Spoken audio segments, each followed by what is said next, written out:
Greetings world. We are anonymous. The IRS just declared war on Bitcoin retroactively. This announcement that the IRS will now be treating Bitcoin as property, not currency, has serious legal implications for anyone who has used it over the past few years. On March 25, 2014, the IRS issued a unilateral edict which instantly puts the entire US Bitcoin community in legal quandary. They are calling it virtual currency guidance.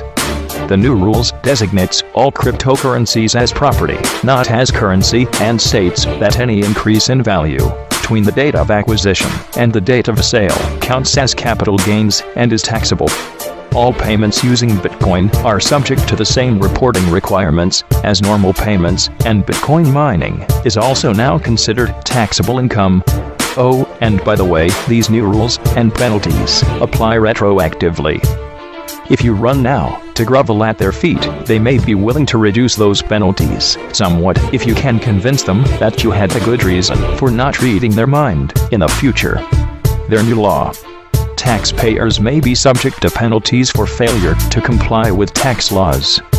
For example, underpayments attributable to virtual currency transactions may be subject to penalties, such as accuracy-related penalties under Section 666. In addition, failure to timely or correctly report virtual currency transactions when required to do so may be subject to information reporting penalties under Section 6721 and 6722.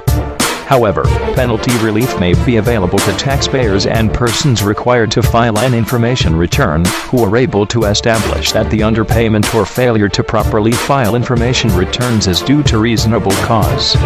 In one failed swoop, the U.S. government has placed the entire U.S. Bitcoin community in a precarious legal position. Much of the allure of the currency lies in the fact that it has been widely viewed as a way to bypass government restrictions and to challenge the current monetary system. Up until this point, this currency rebellion did not carry any risk outside of the obvious price volatility. Now, however, those who have bought, sold, or mined Bitcoin since 2009 have a choice. Either attempt to go back and trace every single transaction and corresponding price in US dollars, or go rogue and hope for the best. Considering the libertarian leanings of the Bitcoin community, it is unlikely that many will comply. The real question is whether this will push people to keep Bitcoin gains from touching their traditional bank accounts, or whether they will reduce their interaction with the currency.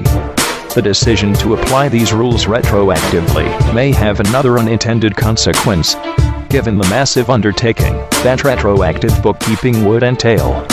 Many Bitcoin users are very likely to make a conscious decision not to obey.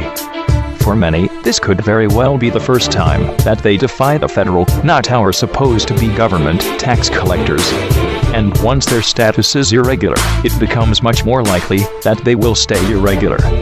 For those of you who had chosen another form of currency resistance, like precious metals, do not be so quick to snicker and say, "I told you so." These rules set precedent, may very well be applied to gold and silver in the near future, and retroactively. Anonymous has therefore decided, these humans that claim title to govern humanity has to go. For that name, government, only brought bloodshed and shame. We as humanity cannot be silent anymore. For any injustice, it will be reported, followed by humanity's creed. We are anonymous. We are legion. We do not forgive. We do not forget.